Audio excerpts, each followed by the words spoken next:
ഞാൻ doctor Rajesh, blood ക്യാൻസറും bone marrow transplant വിദഗ്ധനാണ്.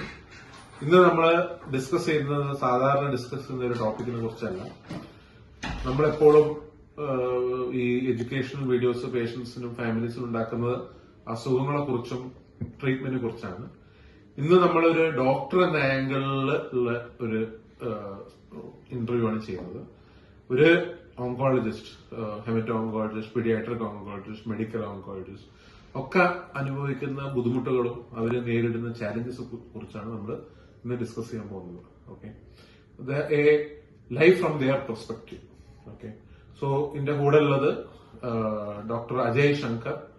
Is a paediatric oncologist എന്ന് പറഞ്ഞാൽ കുട്ടികളിൽ വരുന്ന ക്യാൻസർ ചികിത്സേന്റെ എക്സ്പെർട്ടാണ്. Hi doctor Ajay.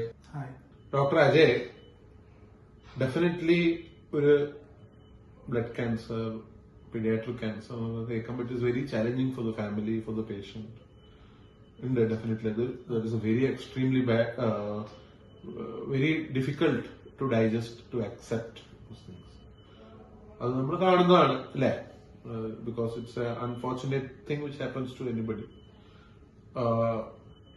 But as a paediatric oncologist, what are the challenges you face? What are the emotional turmoil, difficulties you go through? Because in this field, because they all are closely associated patients, they are long-term follow-ups. You get attached to the patient. It is very difficult. Patient attachment പാടില്ല എന്ന് നമ്മൾ കേൾക്കുന്ന പറയുമെങ്കിലും, പക്ഷെ അത് impossible ആണ്. ഈ ഫീൽഡിൽ അത് പറ്റൂല. നമ്മൾ എല്ലാ ദിവസവും നമ്മൾ വീട്ടുകാരെ കാണുന്ന പോലെയാണ് നമ്മുടെ പേഷ്യൻസിനൊക്കെ നമ്മൾ എല്ലാ ദിവസവും കാണും പലപ്പോഴും. അപ്പം അങ്ങനത്തെ ഒരു സാഹചര്യത്തിൽ നമ്മളൊരു പീഡിയാട്രിക് ഓങ്കോളജിസ്റ്റ് എന്തൊക്കെ രീതികളിലാണ് നിങ്ങൾക്ക് ചാലഞ്ചസ് നിങ്ങൾ അനുഭവപ്പെടാറ്? അതേപോലെ ഒരു പീഡിയാട്രിക് ഓങ്കോളജിസ്റ്റിന് ഇത് വളരെ ചാലഞ്ചിങ് ആയിട്ടുള്ള ഫീൽഡ്. അത് ഇമോഷണലി ചാലഞ്ച്ഡ് ആവാം. പിന്നെ നമ്മൾ ഡിസിഷൻ, ഡയഗ്നോസിസ്, ട്രീറ്റ്മെന്റ് ഭാഗങ്ങളിലെ ഓരോ കാര്യങ്ങൾ ആലോചിച്ച് അതും ചാലഞ്ചസ് ഉണ്ടാക്കാം. യൂഷ്വലി ഫസ്റ്റ് ചാലഞ്ച് എന്താണെന്ന് വെച്ച് കഴിഞ്ഞാൽ, ഡയഗ്നോസിസ് ഉണ്ടാവുമ്പോൾ ഡയഗ്നോസിസ് നമ്മൾ എക്സ്പ്ലെയിൻ ചെയ്യുമ്പോൾ ഒരു അവരുടെ സൈഡിൽ നിന്നുള്ള ഡിനയൽ, അതൊരു നോർമൽ ഡിഫൻസ് മെക്കാനിസം ആണ്. അപ്പോൾ നമ്മൾ ഇത് ആക്സെപ്റ്റ് ചെയ്യാൻ, ഇത് ഉൾക്കൊള്ളാൻ കഴിയാതെ വരികയും, എന്നാൽ ഒരു ഉപബോധ മനസ്സിൽ ഇതല്ല ഡയഗ്നോസിസ് എന്നും ഉള്ള അവരുടെ മെന്റൽ സ്ട്രഗിൾ അവർക്കും ബുദ്ധിമുട്ടുണ്ടാക്കും. കൂടാതെ ചികിത്സിക്കുന്ന നമ്മൾക്കും അതിൻ്റെ അത് ബുദ്ധിമുട്ടുണ്ട്. കാരണം അസുഖം എന്താണെന്ന് നമ്മൾ ഫുള്ളി ആക്സെപ്റ്റ് ചെയ്ത് കഴിഞ്ഞാൽ ദെൻ അവർക്കും ഒരു പാരന്റ്സിനും ഒരു കുറച്ച് മനസ്സമാധാനം ഉണ്ടാവും, ചികിത്സിക്കാനും എളുപ്പമായിരിക്കും. അപ്പൊ ആ ഡിനയൽ ഫേസ് ഭയങ്കര അത് ഓരോരുത്തർ ഓരോ പോലെയാണ് ബിഹേവ് ചെയ്യുക. അപ്പൊ അത് ഇച്ചിരി ചാലഞ്ചിങ് ആണ്. ഇത് കൂടാതെ ചാലഞ്ചിങ് ആയി വരുന്നത് അവരുടെ ബാക്കി സോഷ്യൽ ഇഷ്യൂസ് പലതും കാണും. അതും ഒരു ചികിത്സിക്കുന്ന ഡോക്ടർക്ക് അത് ചാലഞ്ചിങ്. കാരണം അതിനും നമ്മൾ കുറച്ചൊക്കെ ഉത്തരങ്ങൾ കണ്ടുപിടിക്കേണ്ടി വരും. നമ്മൾ കുറച്ച് അതിനും ഹെൽപ്പ് ചെയ്യേണ്ടി വരും. അതൊരു ചാലഞ്ചിങ് ആസ്പെക്ട് ആണ്. ബാക്കി ചികിത്സ എടുത്തുകൊണ്ടിരിക്കുമ്പോൾ ഒരു ബുദ്ധിമുട്ടെന്ന് വെച്ച് കഴിഞ്ഞാൽ, ഇവര് കീമോതെറാപ്പി എടുക്കുന്നവരുടെ ഇതിന് ചികിത്സ എടുക്കുന്നവരുടെ പല രോഗലക്ഷണങ്ങളും കുറച്ച് ഡിഫറെന്റ് ആയിരിക്കും. കാരണം അവർ സാധാരണ ഒരു കുട്ടിയെ പോലെയല്ല. ഒരു കുട്ടിക്ക് ഒരു ഇൻഫെക്ഷനോ അല്ലെങ്കിൽ വന്നാൽ അതുപോലെയല്ല അവർ പെരുമാറുക. ചിലപ്പോൾ വളരെ ഫാസ്റ്റ് ആയിട്ടായിരിക്കും ഇൻഫെക്ഷൻ പ്രോഗ്രസ് ചെയ്യുക. സാധാരണ ഒരു കുട്ടിക്ക് പനി വന്നു കഴിഞ്ഞാൽ നെക്സ്റ്റ് ഡേ വരെയൊക്കെ വെയിറ്റ് ചെയ്താലും കുഴപ്പമില്ല. പക്ഷെ ഇങ്ങനെയുള്ള ക്യാൻസർ കീമോതെറാപ്പി, എസ്പെഷ്യലി ബ്ലഡ് ക്യാൻസറിന് കീമോതെറാപ്പി എടുക്കുന്ന കുട്ടികൾക്ക് ഇൻഫെക്ഷൻ വളരെ പെട്ടെന്ന് പ്രോഗ്രസ് ചെയ്യാം. എല്ലാ ലക്ഷണങ്ങളും പുറത്ത് കാണിച്ചെന്ന് വരില്ല. ഒരു ഹൈ ഇൻഡെക്സ് ഓഫ് സസ്പീഷൻ വളരെ ആവശ്യമാണ്. മാത്രമല്ല, നമ്മൾ എല്ലാ കുട്ടിയുടെ വൈറ്റൽസ് എപ്പോഴും കറക്റ്റ് ആയിട്ട് മോണിറ്റർ ചെയ്താൽ നമ്മുടെ മനസ്സിലുണ്ട് എന്തെങ്കിലും സ്മോൾ ചേഞ്ചസ് ഉണ്ടെങ്കിൽ അത് പിക്കപ്പ് ചെയ്യേണ്ടി വരും. അപ്പൊ ഫുൾ ടൈം നമ്മൾ കുട്ടിയുടെ കൗണ്ടും കാര്യങ്ങളും എല്ലാം അത് തന്നെ ആയിരിക്കും നമ്മുടെ മനസ്സിലുണ്ടാവും. എസ്പെഷ്യലി ഒരു ലാർജ് വോളിയം സെന്ററിലൊക്കെ ചെയ്യുകയാണെങ്കിൽ it's like very very really challenging. ഇത് കൂടാതെ സാറ് പറഞ്ഞ പോലെ പ്രോബ്ലം എന്താ പറഞ്ഞാൽ, നമ്മൾ പലപ്പോഴും നമ്മുടെ പേഷ്യൻസുമായിട്ട് ഇമോഷണലി അറ്റാച്ച്ഡ് ആവും. നമ്മൾ ദിവസം കണ്ടുകൊണ്ടിരിക്കുന്നതാണ്. ചിലപ്പോൾ 1 കൊല്ലം 2 കൊല്ലമൊക്കെ നമ്മൾ ചികിത്സിച്ചുകൊണ്ടിരിക്കുന്നുണ്ട്. നമ്മുടെ ഒരു കുടുംബത്തിന്റെ ഒരു ഭാഗം പോലെ തന്നെ പല കുട്ടികളായി മാറാറുണ്ട്. അത് നമ്മൾ പീഡിയാട്രിക് ക്യാൻസർ വളരെ സക്സസ്ഫുൾ ആയിട്ട് ചികിത്സിക്കാമെങ്കിലും ചിലപ്പോൾ ഒരു ചെറിയൊരു ശതമാനം കുട്ടികളുടെ അസുഖം തിരിച്ചു വരും. തിരിച്ചു വരുമ്പോൾ തിരിച്ചു വന്ന അസുഖങ്ങൾ യൂഷ്വലി പലപ്പോഴും മോശമായിരിക്കാനും സാധ്യതയുണ്ട്. നമ്മൾ ഇത്രയും ക്ലോസ് ആയ ഒരു ഫാമിലിയും കുട്ടിക്കും പിന്നെ ഒരു അസുഖം റിലാപ്സ് ചെയ്ത് വരുന്ന സമയത്ത് അത് ഭയങ്കര ഇമോഷണലി ചാലഞ്ചിങ് ആയിരിക്കും. അത് ഓരോരുത്തർ എങ്ങനെയാണ് ആക്സെപ്റ്റ് ചെയ്യുക എന്നുള്ളത്, ഫാമിലി എങ്ങനെ ആക്സെപ്റ്റ് ചെയ്യുക, അവരെ പറഞ്ഞ് മനസ്സിലാക്കാൻ നമ്മുടെ ഇമോഷണൽ ട്രോമ അതിൻ്റെ ഒപ്പം ഉണ്ടാകുന്ന അങ്ങനെ പല ബുദ്ധിമുട്ടുകൾ ഇതിൽ കാണാം. അങ്ങനത്തെ ഒരു എക്സ്പീരിയൻസും ഈ പ്രൊഫഷനിലുണ്ട്.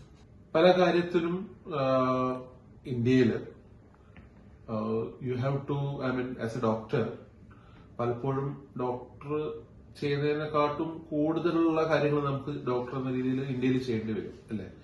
സൈക്കോ സോഷ്യൽ സപ്പോർട്ട്, പിന്നെ സോഷ്യൽ സപ്പോർട്ട്, അതൊന്നും അതിനൊക്കെ പല കൺട്രീസിലും സിസ്റ്റംസ് ഉണ്ട് അല്ലെ. അത് പൂർണ്ണമായിട്ടും നമ്മളെ ഫുൾ ഇന്ത്യയിൽ ഇല്ല. എസ്പെഷ്യലി സോഷ്യൽ സപ്പോർട്ടിന് സ്കീംസും അതൊന്നും ഇല്ലല്ലോ. അപ്പൊ അതൊരു ട്രോമയും സ്ട്രെസ്സിന്റെ പാർട്ടാണ്. Even doctor gets affected. അപ്പൊ നമ്മളൊരു ചികിത്സ പറയുമ്പോൾ പലപ്പോഴും പേഷ്യന്റിന് അത് അഫോർഡിംഗും ആയിരിക്കൂല പല സമയത്തും. ഓൾറെഡി കുറെ ചികിത്സ എടുത്ത രോഗികളാണെങ്കിൽ എസ്പെഷ്യലി. അപ്പൊ അതും നമുക്കൊരു ബുദ്ധിമുട്ടാണ്. ഇങ്ങനത്തെ ഒരു ചികിത്സ ഉണ്ട്, പക്ഷെ നമുക്കത് പറയാനൊരു മടിയായിരിക്കും രോഗിയോട്. കാരണം നമ്മൾ പറയുന്ന ഒരു ചികിത്സ ആ എടുക്കാൻ പോകുന്ന ആൾക്ക് അത് അഫോർഡബിൾ അല്ലെങ്കിൽ അതിങ്ങനെയാ നമ്മൾ പറയാ. വി നോ ദാറ്റ് അവർക്ക് എടുക്കാൻ പറ്റൂല. പക്ഷെ പലപ്പോഴും നമുക്കൊരു കോൺഫ്ലിക്ട് ഉണ്ട്. എങ്ങനെയാണ് പറയാതിരിക്കാനും ബുദ്ധിമുട്ടാണ്. കാരണം അങ്ങനത്തെ ഒരു ട്രീറ്റ്മെന്റ് ഒക്കെ ഉണ്ടെങ്കിൽ. ഓക്കെ. പിന്നെ സൈക്കോളജിക്കൽ സപ്പോർട്ട് പലപ്പോഴും ഡോക്ടേഴ്സ് തന്നെയായിരിക്കും most suited for giving psychological support to family. അത് ഡിഫിക്കൽട്ടാണ്. കാരണം ഇന്ത്യയിൽ trained people to deal with cancer patients അത്ര ഇല്ല. അത്ര വലിയ പോപ്പുലേഷനിൽ അത്ര നമ്പർ ഓഫ് ട്രെയിൻഡ് ആൾക്കാരില്ല അതിനു വേണ്ടിയിട്ട് ഇത് കൊടുക്കാൻ വേണ്ടിയിട്ട്. പിന്നെ children especially patients it is very very difficult I feel. To parents ഉണ്ട്. പിന്നെ ചിൽഡ്രന് പലപ്പോഴും ഒന്നും പറഞ്ഞ മനസ്സിലാവില്ല. It's very challenging as a doctor. നമ്മൾ പലപ്പോഴും നമ്മള്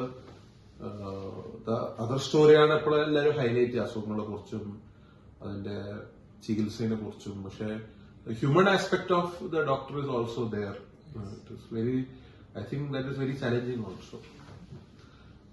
I think with time more social സിസ്റ്റംസും സപ്പോർട്ട് സിസ്റ്റംസും സൈക്കോളജിക്കൽ സപ്പോർട്ട് ചെയ്യാനുള്ള സിസ്റ്റംസ് ഒക്കെ വന്നു കഴിഞ്ഞാൽ it will be maybe easier for the oncologist over maybe few years. Yeah. So what is the advice? ഇപ്പം ട്രെയിനിങ്ങിലുള്ള doctors, especially oncology training, hemato oncology, pediatric oncology, ഇതൊക്കെ training ചെയ്തിട്ടുള്ള students അല്ലെങ്കിൽ doctors who are being trained now, അവർക്ക് താങ്കളുടെ എന്താണ് ഒരു advice ഉണ്ടാവുക? How to deal with all the difficulties as a doctor, not only oncology, ഏത് ഡോക്ടർക്കും ആ ബുദ്ധിമുട്ടുകളൊക്കെ ഉണ്ട് അല്ലെ? നിങ്ങളുടെ അഡ്വൈസ് എന്തായിരിക്കും? How to deal with it? So എന്റെ അഡ്വൈസ് ഇതാണ്, അക്കാഡമിക് കാര്യങ്ങൾ മാത്രം അതായത് ജസ്റ്റ് ആ മെഡിക്കൽ ആ ഭാഗത്ത് ട്രീറ്റ്മെന്റ് പാർട്ടിനെ മാത്രം ട്രെയിനിങ്ങും വെറും അക്കാഡമിക് മാത്രം നമ്മൾ അതിൽ കോൺസെൻട്രേറ്റ് ചെയ്തിട്ട് കാര്യമില്ല. എന്റെ അഡ്വൈസ് എന്താണെന്ന് വെച്ചാൽ എസ്പെഷ്യലി ഓങ്കോളജിയിലാണെങ്കിൽ കൗൺസിലിങ്ങിന് സിഗ്നിഫിക്കന്റ് ഇമ്പോർട്ടൻസ് കൊടുക്കുക. Try to counsel the patients. അത് ആ ഫസ്റ്റ് ഇയർ മുതൽ കൗൺസിൽ ചെയ്ത് സ്റ്റാർട്ട് ചെയ്യുക. കൗൺസിലിംഗ് നല്ല ഇതായി, എസ്പെഷ്യലി ഒരു നേറ്റീവ് ലാംഗ്വേജ് സ്പീക്കർ ആകുമ്പോൾ അവർക്ക് അതിൻ്റെതായ അഡ്വാൻറ്റേജ് ഉണ്ട്. എസ്പെഷ്യലി ബാക്കിയുള്ളവർ ചിലപ്പോൾ പുറത്തെ സ്റ്റേറ്റിൽ പോയി പഠിക്കുന്നു, language may be just history എടുക്കാനുള്ള അത്ര ചിലപ്പോൾ അറിഞ്ഞിരിക്കുള്ളൂ. പക്ഷെ എങ്കിലും ആ counselling aspect is very important. Counselling തന്നെ ചെയ്ത് പഠിക്കണം. അപ്പോഴേ പലരും ഇമോഷണൽ കാര്യങ്ങൾ മനസ്സിലാക്കാനും അത് നമ്മൾ തന്നെ സ്കില്ല് ഡെവലപ്പ് ചെയ്തോളും. Just speak to the patient pediatric ആകുമ്പോൾ ബൈസ്റ്റാൻഡേഴ്സ്, പാരന്റ്സിനോട് സംസാരിക്കുക. ദെൻ അപ്പൊ കുറെ സംസാരിച്ച് ഇഫ് യു ഹാവ് ടൈം, ഒരു അറ്റ്ലീസ്റ്റ് വലിയൊരു സെന്ററിലാണെങ്കിൽ വൺ ഡേ ഒരു പേഷ്യന്റിനോട് every day you speak to some patient in detail, not just treatment aspect. Then you have to ask them like how are you doing, നിങ്ങളുടെ വീട്ടിലെ കാര്യങ്ങൾ എങ്ങനെയാണ് ഇപ്പൊ നടക്കുന്നത്, എന്തെങ്കിലും വേറെ ബുദ്ധിമുട്ടുണ്ടോ, ഇതല്ലാതെ വല്ല ബുദ്ധിമുട്ടുകളുണ്ടോ, സൈക്കോളജിക്കലായിട്ടും സാമ്പത്തികമായിട്ടും. ഇതെല്ലാം അറിഞ്ഞിരിക്കുമ്പോൾ നമുക്ക് അതൊരു ജസ്റ്റ് പ്രോസസ്. അതായത് ഫസ്റ്റ് ഇയർ മുതലേ ഇങ്ങനെ സംസാരിച്ച് ഹാബിറ്റ് ഹാസ് ടു കം. പിന്നെ കമ്മ്യൂണിക്കേഷൻ സ്കിൽസ് ഇംപ്രൂവ് ആവും. എല്ലാരും ട്രെയിനിങ് ഇപ്പൊ MBBS MD കഴിഞ്ഞ് വരുമ്പോൾ എല്ലാവർക്കും ഫുൾ സ്കിൽസ് ഉണ്ടാവില്ല. അതെല്ലാം ഈ ട്രെയിനിങ്ങിന്റെ ഇതിൽ അങ്ങനെ ഡെവലപ്പ് ചെയ്ത് വരുന്നത്. നമ്മുടെ ട്രെയിനിങ്ങില് കമ്മ്യൂണിക്കേഷൻ ആസ്പെക്ട് പറഞ്ഞ ഒരു ട്രെയിനിങ് ഒന്നും ഇല്ല. സിലബസിലുണ്ട് ഒരു പ്രാക്ടിക്കൽ എക്സാമില് കൗൺസിലിംഗ് ഒരു സ്റ്റേഷൻ വേണമെന്നുണ്ട്. പക്ഷേ ജസ്റ്റ് ഒരു മാർക്കിന്റെ ഒരു സോഴ്സ് ആയിട്ടാണ് കാണുന്നുള്ളൂ. അത് കമ്മ്യൂണിക്കേഷൻ ഭയങ്കര ഇമ്പോർട്ടന്റ് ആണ്. ആക്ച്വലി നമ്മൾ പറയുന്നത് പേഷ്യന്റ് മനസ്സിലാവുന്നുണ്ടോ? പേഷ്യൻസിന് പല ലെവൽ ഓഫ് അണ്ടർസ്റ്റാൻഡിംഗ് ആയിരിക്കും. ചിലത് ഹൈലി ഇന്റലിജന്റ് ആവാം അവരുടെ ഫീൽഡിൽ, പക്ഷെ നമ്മൾ പറയുന്നത് ചിലപ്പോൾ അവർക്ക് മനസ്സിലാവണമെന്നില്ല. രണ്ട് എക്സ്ട്രീം പേഷ്യൻസിനെ കിട്ടും. ചിലർ മേ ബി സ്ലൈറ്റ്ലി മെഡിക്കൽ ഫീൽഡിൽ ഉള്ളവരായിരിക്കും. അപ്പൊ നമുക്ക് ഭയങ്കര ടെക്നിക്കൽ ആയിട്ടുള്ള കാര്യങ്ങളൊക്കെ പറയാം. മറ്റേ എല്ലാ ഈ ടെക്നിക്കൽ ആയിട്ടുള്ള ഇൻവെസ്റ്റിഗേഷൻ കാര്യങ്ങൾ. ചിലർക്ക് വലിയ സ്കൂൾ എഡ്യൂക്കേഷൻ മാത്രമേ ഉണ്ടാവുള്ളൂ. അവരോട് വളരെ സിമ്പിൾ ആയിട്ടുള്ള കേരളത്തിൽ പലപ്പോഴും അങ്ങനത്തെ ആളുകൾക്ക് ഞാൻ കണ്ടു പറഞ്ഞാൽ വളരെ ഇന്റലിജന്റ് ആയിരിക്കും. നമ്മളൊരിക്കലും ഒരു എഡ്യൂക്കേഷൻ ഡിഗ്രി വെച്ചിട്ട് ഒരു അസസ് ചെയ്യാൻ പാടില്ല നമുക്ക് എന്തൊക്കെ ലെവലിൽ പറയാമെന്ന്. കാരണം പലപ്പോഴും ഞാൻ കണ്ടത് എഡ്യൂക്കേഷൻ പല ജസ്റ്റ് സ്കൂൾ പാസ് ഔട്ട്സ് ആയിരിക്കും, പക്ഷെ അവർ ഹൈലി ഇന്റലിജന്റ് ആയിരിക്കും പലവരും. അപ്പൊ നമുക്ക് അവരോട് സംസാരിച്ചാൽ മനസ്സിലാവും അവർക്ക് എത്രത്തോളം അത് ഉൾക്കൊള്ളാൻ പറ്റുമെന്ന് നമ്മളെ കൊടുക്കുന്ന ഇൻഫർമേഷൻ. അത് സംസാരിച്ച് വരുമ്പോഴേക്കും നമുക്ക് ആളെ അസസ് ചെയ്യാൻ പറ്റും. ഏത് ലെവലിൽ ടെക്നിക്കൽ ലെവലിൽ അവരോട് സംസാരിക്കണം എന്നുള്ളത് മനസ്സിലാവും. പിന്നെ ഓവറായിട്ടും അണ്ടർ റൈറ്റും അല്ല, കറക്റ്റ് കമ്മ്യൂണിക്കേഷൻ ഉണ്ട്. ഓവറായി പറഞ്ഞു കഴിഞ്ഞ് പേടിച്ചിട്ട് ചികിത്സ എടുക്കാനെക്കാട്ടും അതൊരു ഓവർ ഡൂയിങ് ആണ്. അപ്പൊ നമ്മള് എല്ലാ ട്രീറ്റ്മെന്റിനും അതിന്റെ നെഗറ്റീവ് ആസ്പെക്ട്സ് ഉണ്ടാവില്ല, പക്ഷെ അതൊരു റിയലിസ്റ്റിക് പിക്ചർ പ്രസന്റ് ചെയ്ത് നമ്മൾ പറയുമ്പോൾ അവർക്ക് ശരിക്കും മനസ്സിലാവും. And counselling is so important because ഇതൊരു ലോങ് ടേം ട്രീറ്റ്മെന്റ് ആണല്ലോ. ഇത് ജസ്റ്റ് ഒരു ജലദോഷം ചികിത്സിച്ച് പിന്നെ വരാത്ത ജലദോഷം അതിന് പിന്നെ ലേറ്റർ പ്രശ്നമില്ലാത്ത കേസ് അല്ലല്ലോ, അത് കണ്ടിന്യൂസ് ട്രീറ്റ്മെന്റ് അല്ലേ. അപ്പൊ I think it is all about communication and maintaining and establishing proficiency in your subject matter. That is the most important. നമ്മളെ ചെയ്യുന്ന ഫീൽഡിൽ you have to be expert, you have to be knowing the field really well. That is the most important. Technically you have to be excellent, but അതിന്റെ കൂടെ തന്നെ communication is very important. I think that is and over a period of time you will be adapted to all the difficulties. I mean, you have to get adapted. There is no other option. This is definitely a very stressful job. There is no doubt. Stressful ആണ്. But പീഡിയാട്രിക്സിൽ ഞാൻ വിചാരിക്കുന്നത് stressful ആണെങ്കിൽ it's kind of satisfactory. Satisfactory കാരണം ഇത് നമ്മൾ blood cancer എന്നും പറയുന്നത് നമ്മൾ ultimately you are curing around 90% of the cases. അപ്പോൾ ആ ഒരു sometimes it is even less, but ചില കേസസ് ALL എന്നൊക്കെ പറഞ്ഞ അസുഖങ്ങൾ 80 to 90% ഒക്കെ ഉണ്ടല്ലോ. അപ്പം it is very satisfactory, but it is very stressful, especially when it is 90, but the other 10 makes it very stressful. Okay, so, okay, thank you.